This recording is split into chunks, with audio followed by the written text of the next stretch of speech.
Hello and welcome to this week's 52 Weeks. This week we'll be continuing in Chapter 6, Mobility, for the next couple of segments. As the focus with the chapter is a holistic approach, the goals in this chapter are presented within particular themes that collectively create the overall transportation system. These include number 1, pedestrians, number 2, streets and circulation, number 3, vehicles and parking, number 4, bicycles, and number 5, transit. Last week we went through the intro, and this segment that we're looking at this week is pedestrians. It is important to note that in this chapter, the use of the term walking applies to anyone moving with or without physical assistance because of a physical limitation. This would include any type of mobility scooter, such as a hover-round or some similar type of equipment. We understand that everyone is a pedestrian. Whether or not that's easy to get around and navigate a city or urban environment is a whole other story for those who have limited mobility. Walking and movement through the city as a pedestrian is the most equitable form of transportation. At one point in a journey, no matter what the mode is used, everyone is a pedestrian.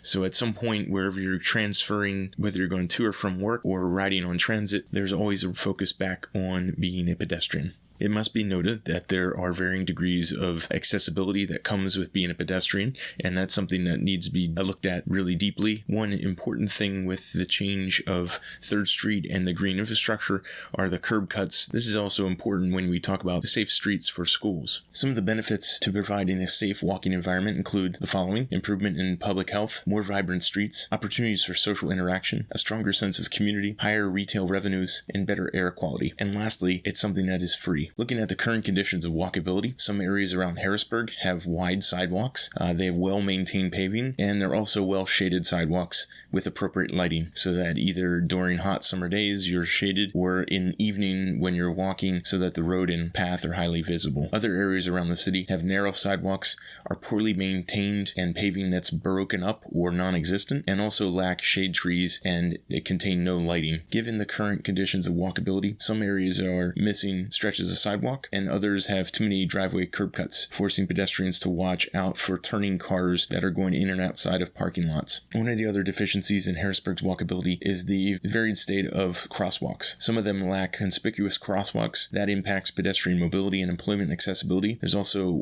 areas where several crosswalks are missing. They have low visibility to drivers, and there's also gaps in the sidewalk network. And you can look at safe streets with a 1.7 walking distance for our students that walk to school every single day. Here's an example from Seattle Department of Transportation, and a great resource, the Safe Routes to School, with a 5-year action plan for Seattle. So you can look at this as a way to build up safe routes all along 6th Street as well as Market and State Street. A quote from the comp plan: wide crossing in locations with high pedestrian volumes and drivers unaccustomed to urban environments make many trips feel unsafe. So wandering through areas where there's a high volume of traffic is very difficult, especially when you're trying to look at what's happening within the street life or shops. We also have uninteresting buildings with blank walls at the street level. There's also a high level of potential economic opportunities of activated street frontage. We also have east-west connectivity issues. This is downtown, midtown, north and south Allison Hill. Some of these areas are poorly lit. They lack accommodations for pedestrians. The tree canopy is significantly lacking on most downtown streets, as well as on main arterials throughout the city. Another issue that's really fragments our city are the underpasses. This happens at Subway on Hearst Street as well as Market Street. Obstacles for pedestrian connectivity is getting through those areas that are not well lit, or if they are well lit, there's also issues with rain and water seepage through the structure above. These areas have the potential for amazing transitions between being in the city and outside the city, and could be potential for all kinds of public art projects. This could be a really good design challenge for any of our local schools, and figuring out what could happen in these underpasses and how they could be redesigned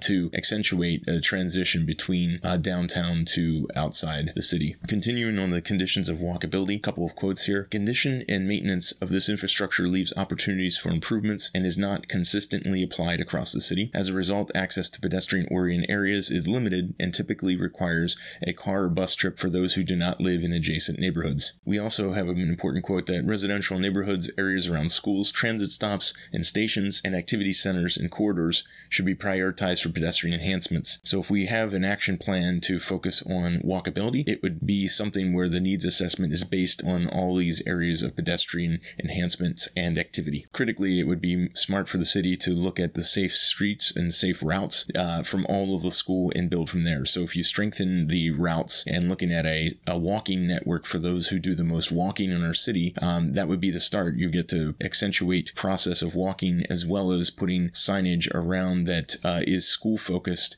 and helps look in wayfinding and mapping through our city to understand our city's history and also to understand the city's neighborhoods and transitions between them. So summarizing this chapter, we switch into key issues. Within the pedestrians, we can understand that the riverfront and Capitol Greenbelt would be high priority items. We also have limited access to the transportation center. The center of the bridge-to-bridge area connection at Market Street, 10th Street, is about a half a mile from the Capitol Complex and a quarter mile from the transportation center. So we look at how long these accesses are and rethink those as pedestrian uses. We also look at limited access at Cameron Street corridor. We have safety and security concerns, topography and deteriorating sidewalks and staircases impede the accessibility between Allison Hill and downtown. Those would be a high priority element. And also the pedestrian safety at many corridors, including the Cameron Street and Paxton Street, should be also a high priority focus. Some of the goals for pedestrians. This starts off the first chapter with goal 3.1 is to improve pedestrian connectivity, comfort, and conditions throughout Harrisburg to encourage walking as a means of transportation and increased pedestrian activity. Another two goals listed here. Goal 3.2, provide and maintain a safe pedestrian system that protects the most vulnerable users, that is, all our children, as well as those who are seniors and have limited mobility as well. Any users that are on a mobility scooter, that should be protected as